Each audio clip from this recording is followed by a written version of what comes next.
Ground Seeker, ketemu lagi sama Bang Grun di sesi Gamepad. Di video sebelumnya saya udah nganjurin kalian untuk punya Gulikit King Kong Pro. Kali ini saya mau mengulas satu keluaran baru dari Gulikit, yaitu King Kong 2 Pro. Apa perbedaan dari Gulikit King Kong Pro yang pertama dengan Gulikit King Kong 2 Pro? Tapi sebelumnya kalian pencet dulu subscribe kalau kalian belum mengikuti channel Ground Seeker, karena nggak ada ruginya subscribe, semua gratis dan kalian nggak akan ketinggalan video-video terbaru dari Ground Seeker. Oke, jadi di sini saya akan lebih santai Ground Seekers membahas fungsi-fungsi dari gamepad atau controllernya Gulikit. Ini Gulikit King Kong Pro yang pertama dan ini Gulikit King Kong 2 Pro. Secara material Gulikit King Kong Pro yang pertama itu full rubber Ground Seekers, dan yang kedua udah sedikit lebih texturized dan di bagian belakang ini ada grip dengan harapan supaya gamepadnya ini nggak gampang slip atau lepas dari genggaman kita. Tapi menurut pengalaman saya sendiri, saya malah lebih suka dengan rubber yang ada di Gulikit King Kong pertama karena nggak lebih licin daripada yang kedua. Yang kedua malah lebih gampang jatuh dari tangan saya sekalipun ada gripnya. Dan kalian akan lihat perbedaan antara yang pertama dengan yang kedua, yaitu di IXBA-nya. Dimana IXBA di Gulikit King Kong Pro pertama itu lebih kelihatan jelas, sedangkan IXBA di KK2 Pro ini nggak terlalu kelihatan, agak disamar-samarkan. Biar lebih gampang sih sebutnya KK1 aja sama KK2 kali ya Ground Seekers. Di KK1 ini kalian lihat ini lubang LED di atasnya ini bolong dan di sini lebih ketutup. Yang ketara di sini adalah posisi switch platformnya Ground Seekers. Kalau yang pertama itu dimulai dengan Android, di sini sekarang dimulai dengan the input Windows. Buat kalian yang belum tahu, gamepad King Kong ini menggunakan analog stainless, di mana jauh lebih enak ya tentunya daripada yang masih pakai plastik, nggak akan ada bunyi gerus. Di KK2 Pro ini ada perubahan di analognya dan juga di tombol YXBA-nya. Jadi Gulikit mengklaim kalau analog mereka ini nggak akan lagi ada yang namanya drifting. Saya belum bisa buktiin karena sampai hari ini saya main pun analog itu masih terasa kayak pertama kali saya pakai. Dari analog KK Pro yang pertama aja udah enak dan sampai hari ini masih bagus-bagus saja, apalagi udah anti drifting. Tentunya masa pakai gamepad ini akan jauh lebih awet lagi Ground Seekers. Di KK Pro pertama ini kan YXBA-nya ini A-nya ini masih tinggi ya Ground Seeker, mumbul ke atas dan suka mengganggu sih pada saat kita pencet itu dia kayak bunyi-bunyi. Nah, di KK2 Pro ini udah seperti YXBA atau XYB-nya Xbox. Cakep Ground Seekers, udah dipoles dengan baik sehingga tidak mudah berbunyi lagi. Tombol-tombol pada KK2 Pro ini lebih silent daripada KK Pro yang pertama.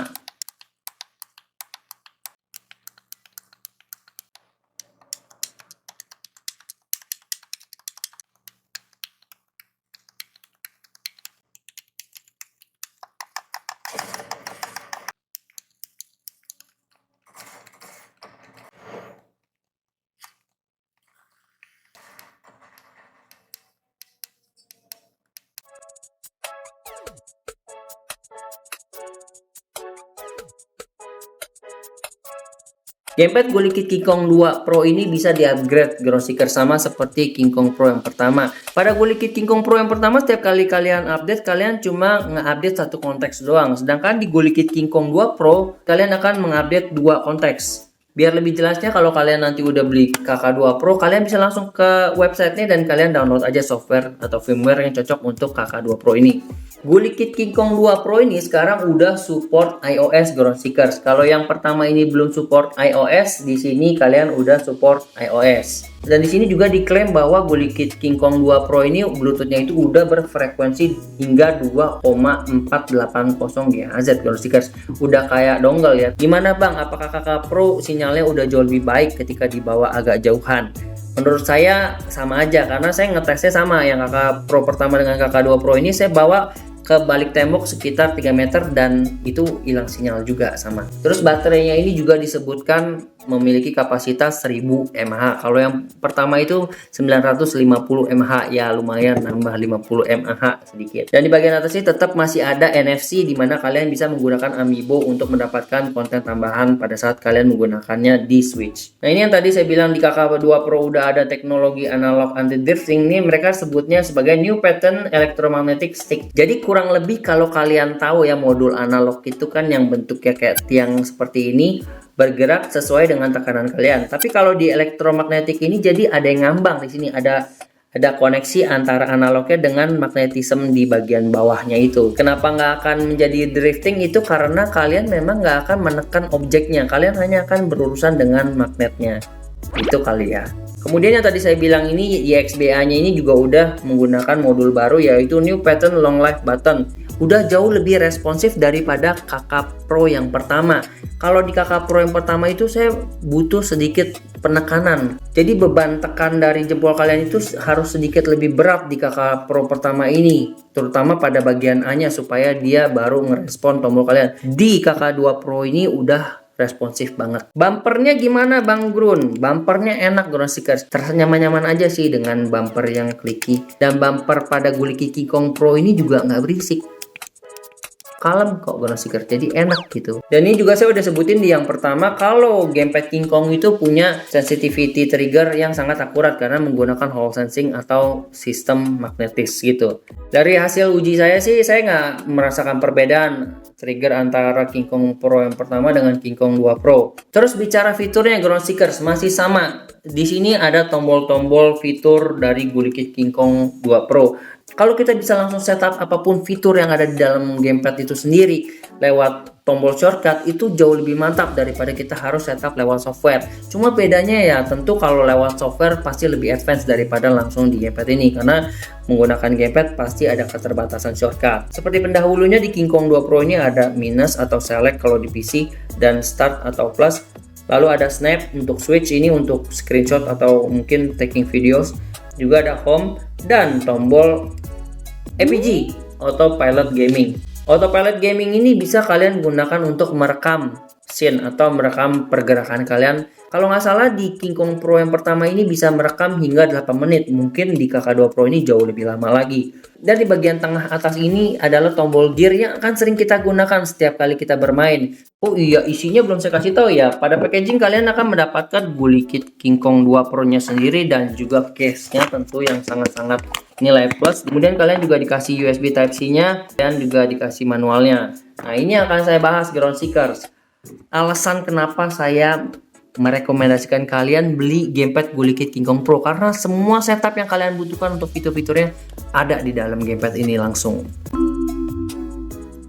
Apakah dua gamepad Guliki King Kong Pro bisa digunakan secara berbarengan? Kayak misalnya Guliki King Kong Pro pertama sama yang kedua dipakai barengan. Kakak pertama 2 biji, kakak 2 biji bisa dipakai barengan. Mau itu satu Bluetooth satu kabel atau dua-duanya Bluetooth dua-duanya kabel, bisa Ground Seekers. Nah, ini Ground Seekers, semua info shortcutnya ini langsung dikasih tahu di manual dengan sangat detail, jelas per warna. Ya sebenarnya saya nggak akan bahas semua sih, Ground Seekers ini terlalu banyak. Saya akan bahas yang saya pakai sehari-hari. Yang mana tuh tadi Guliki King Kong yang kedua?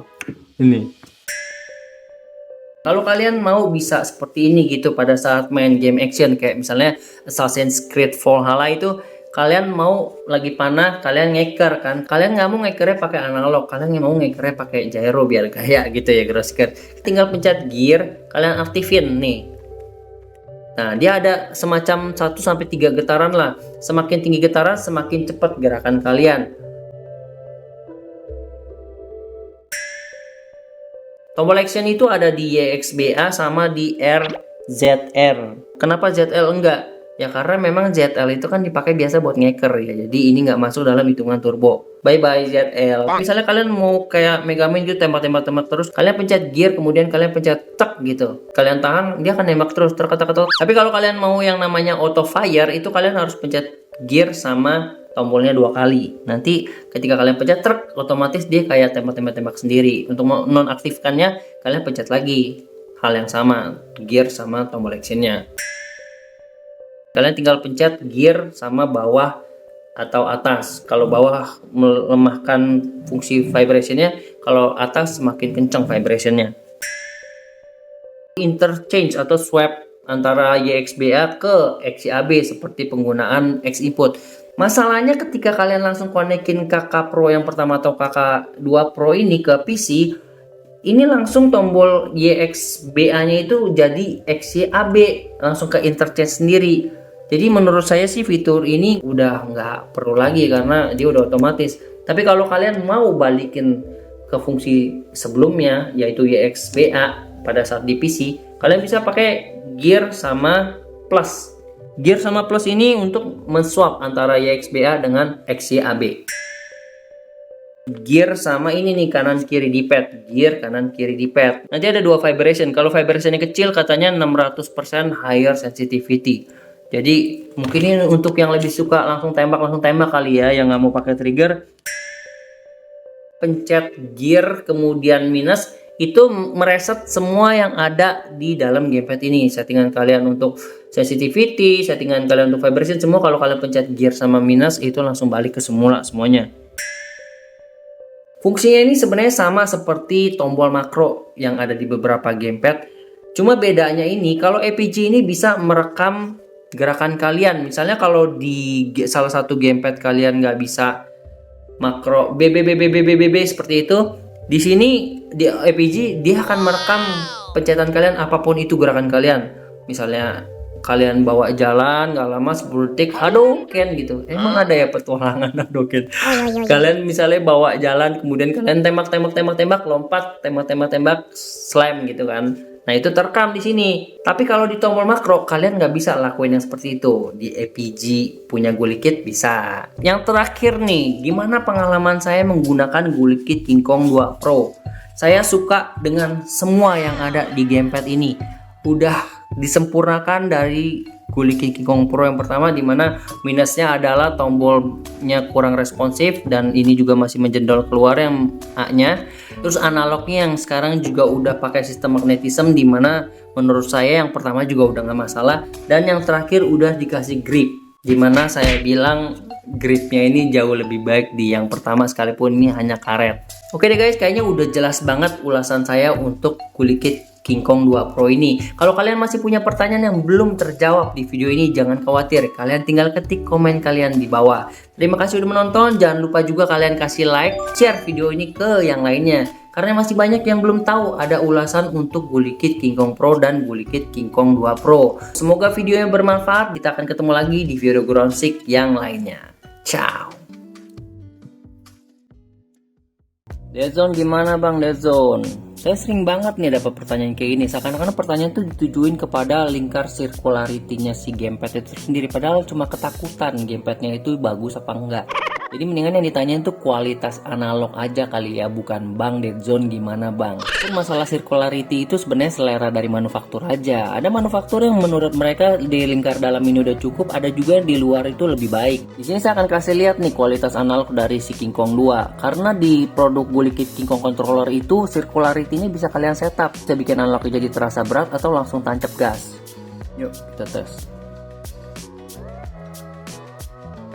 Oke, tuh ya, kalian lihat di sini average errornya tuh di 0,5 0,6. Gamepad pada umumnya tuh average errornya tuh di sekitar 12 sampai 19, bahkan ada yang 20. Di sini 0,6. Tapi ini karena setup dari Gulikit. Kita ganti dua macam lagi sensitivitas yang Gulikit King Kong 2 punya. Kita pencet gear kiri analog sama gear kanan analog. Nah, ini yang saya bilang. Dia bisa di setup juga model seperti gamepad pada umumnya. Kalau yang satu lagi